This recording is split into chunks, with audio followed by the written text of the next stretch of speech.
I was listening to the news the other day and somebody talked about, man, the government needs to create more jobs.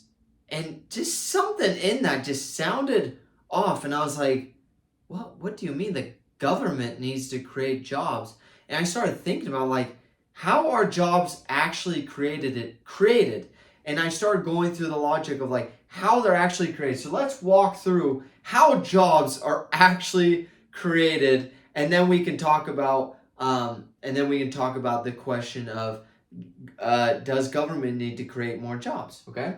So I thought about the first step is right here, that somebody comes up with an idea, and they're like, man, I wanna create the next. I need to create the next shoe company. So people need shoes that they can run in, that they can be comfortable. And let's say my name is Phil Knight, and I want to create the next Nike. Okay, so I have this idea. Well, next I come up with plans to set the idea in motion, and then usually what happens is I'll start doing it myself. I start actually creating the shoes myself and doing everything and doing the sales and doing the inventory and making the deliveries and creating the actual shoes. I start doing it myself. Well, eventually what happens is it becomes there's so much work, and in order to expand, I need to have a team around me. And this is where jobs are created. After I've come up with the idea, made plans,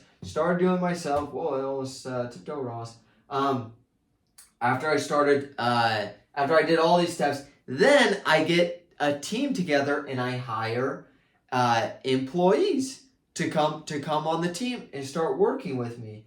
Then the last step is, because I've done all these things, then I have happy customers, and the customers are able to give feedback on how the system works. The employees are able to give feedback on how the system works. It just makes it better and better and better. It's a very virtuous cycle, okay? Now, let's look at the difference between when business goes through this cycle, when a business, an individual goes through the cycle, and when politicians or the government goes through this cycle, okay? Here are the main differences. That over here, citizens are the ones who start the company, okay? Start this business. When the government does it, it's politicians. And usually, what always happens is the citizen is the one who's over the business, making sure that it actually runs right. The politicians are the ones who are saying, I think that this will run, so let me have somebody else do it, okay? When business does it, it's the individual. The individual is responsible for it. They're over it. They're being compensated for it. And over here, the government is abdicating the responsibility. They're saying, I think that this would be a good idea. You guys should go and do it for us, okay? The next thing is that who votes? Because a lot of people are like, oh man, the government, that would be so amazing if all the businesses were run by the government. Well, you have to look at who's actually voting on what happens. Over here with businesses, customers vote with their wallets. If you don't like something at Walmart, you can go to Amazon and you're voting with your wallet. And Walmart is going to directly feel that they're not getting your money, that they're getting bad reviews, that they're getting this and this and this, and they're like, man, maybe we should change our systems so that we can help our customers more. Over here, you don't get a vote on what happens at the DMV. You don't get a vote on what happens with Social Security. You don't get a vote. You're not voting as the customer, okay? Who's voting? The politicians are voting, okay? Which is very different, because you might say, oh yeah, but the business owners, the entrepreneurs, they're the ones who are voting. No. They're not voting, because if they don't do their job well enough, if the customers don't like it, then they're going to go out of business and they're going to be affected, okay? So the entrepreneur is thinking, how can I best serve my customers? How can I help them? How can I make sure that they're happy? So you get a vote here, the politicians vote over here. Next thing, the employees get a vote. Over here, it's if you don't like the business you're working for, you can go to some other business. And you're directly voting by leaving that business. Over here, yes, you can leave to another business, but the government doesn't care. They're not going to change their policies because you say, hey, I think we should start running the business like this. Because it's the politicians who are voting. It's not you.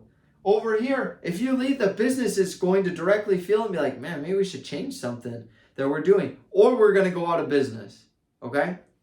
The next thing is who's putting up the money. Okay? Over here is the entrepreneur's money.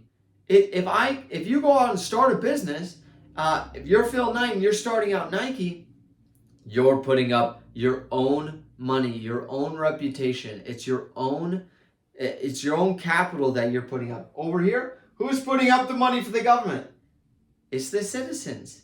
That's interesting. It's not the politicians' money. No way on earth would it be the politicians' money. It's the citizens' money through taxes. So they have to collect taxes to start their business. So who's really paying for it through taxes? It's you. Whether you're using the service or not, you're paying for it. And we're going to get into some examples of things that you're paying for that you might not ever use in your entire life. You might not ever use this product in your entire life, but you still have to pay for it. Over here, you only pay for what you use. Over here, you have to pay for what everybody else is using. Okay?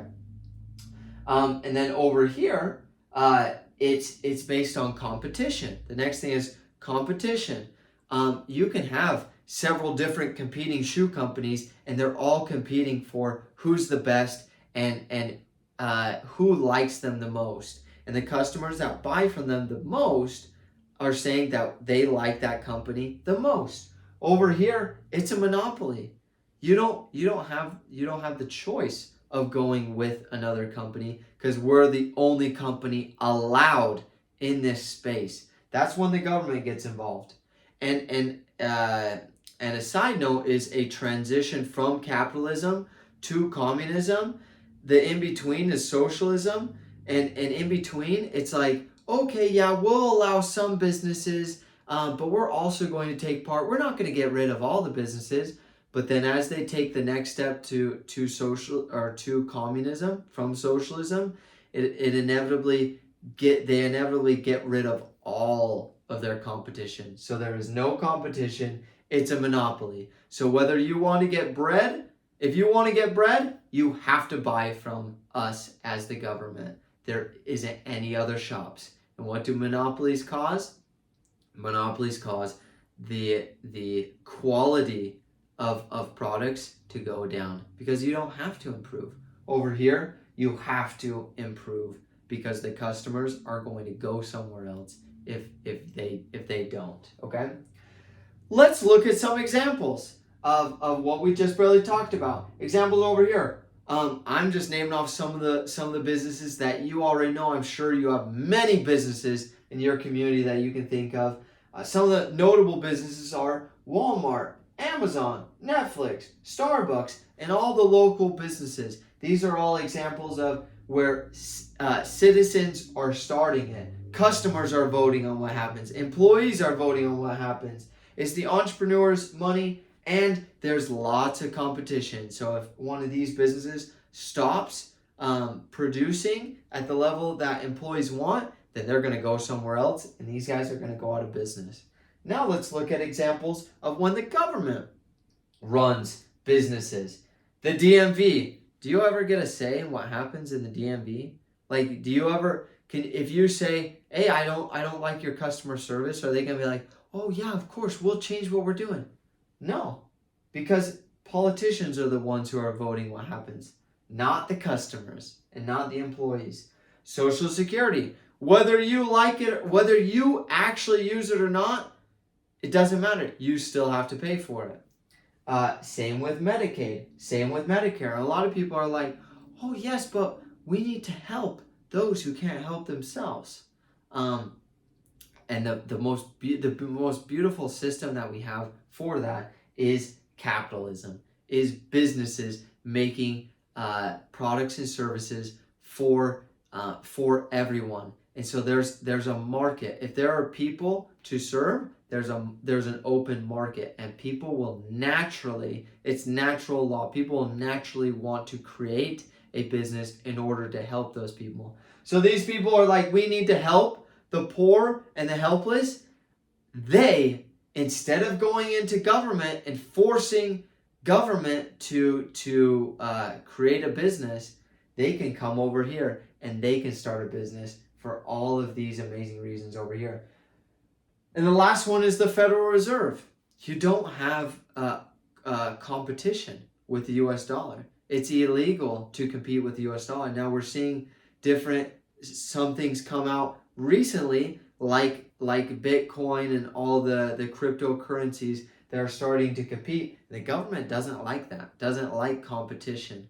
And the Federal Reserve doesn't like it because they want to keep a monopoly on here. They want to keep on using the citizens' money to fund what they're doing. They want politicians to vote on it because then they can have a tighter control on things. And so more money stays at the top versus money being equally distributed over here. We talked about this question at the very beginning. How are jobs created? And we learned that when somebody has an idea, creates plans, and they start working on themselves, then they inevitably need a team to create the jobs. Now, you can have government artificially creating jobs. However, looking at the reasons over here that customers don't get a say in what happens, employees don't get a say in what happens.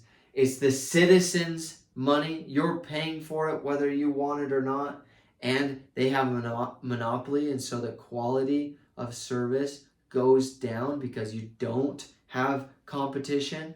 For all of these reasons, I would much rather have businesses creating jobs versus government creating jobs.